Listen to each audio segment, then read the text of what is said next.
So many people ask us, they say, how did you meet? So we've been together for 29 years. So here's the story of how we met.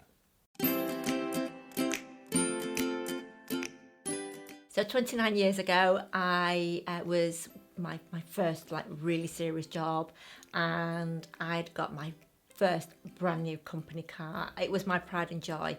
I absolutely loved it, and I was a 20-year-old in this wonderful new job, briefcase, my own car, and everything seemed great. And I went to see Nick at his office, and I went to see him, and we had a meeting, and then when I left, it had already started to go dark. Now, this was, I think it must have been quite late, because it was about, when was it? Was it about August? Eva, it was the 30th of August. Come on.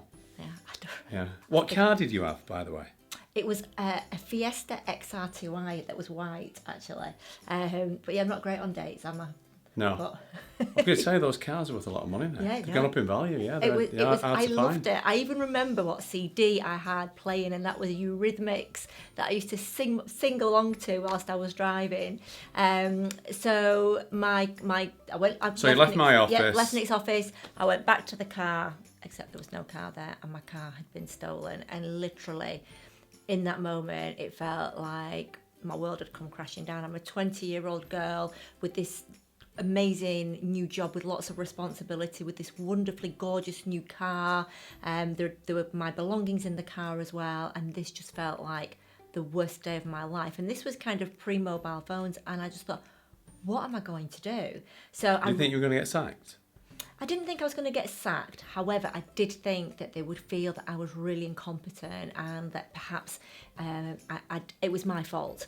And but I was like, what do I do? As I said, this was pre-mobile phones. It wasn't like I could just pick the phone up. So I thought the only thing I can do, I'm going to have to go back into Nick's office. And bearing in mind, this, we'd sort of just met. It was all very kind of a very serious meeting that we had, in a very professional manner.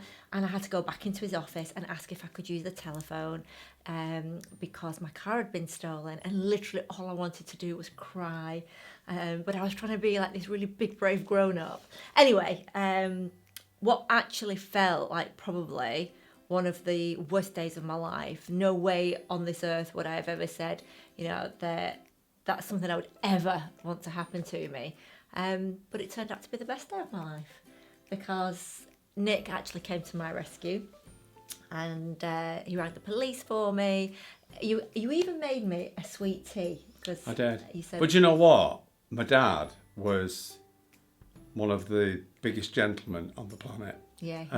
And obviously, we are conditioned, and, I'm like my dad. I looked after you, damsel in distress and all that, Eva. Yeah, no, he was lovely. And I could see you were fighting back the tears, and, and you'd already told me you'd not had the job long, and I was concerned. I thought, are you going to get in trouble with this? And, potentially, is your job under threat? And I was concerned for you. So I did those things, and then I drove you home. Yep, so he drove me home, and he was really sweet and really lovely. And then Nick was flying to Florida the following day, weren't you? So I couldn't really contact him to even say thank you or to fill him in with what had happened. So 2 weeks later, when I knew that he'd probably be back, I called him to say thank you for being so kind, and to tell him what had happened since then. I never got my car back, sadly, but bagged myself a bloke instead. Well... And then after that, I thought, well, I better take him to lunch to say thank you, and it just went from there. We sat at lunch, from there, yeah. And we talked for ages, for hours and hours and hours, and just realised we had so much in common. Yeah. But it just goes to show. So the moral of the story is that your absolute worst day can turn out to be your best. And I think many people watching will have had similar situations like that. Something that turns out to be so bad, there's always a positive. Yeah, there is. It always works out well in the end, doesn't it? It does. But one question. What's that? Did you orchestrate my car being stolen? Do you know what? Who knows?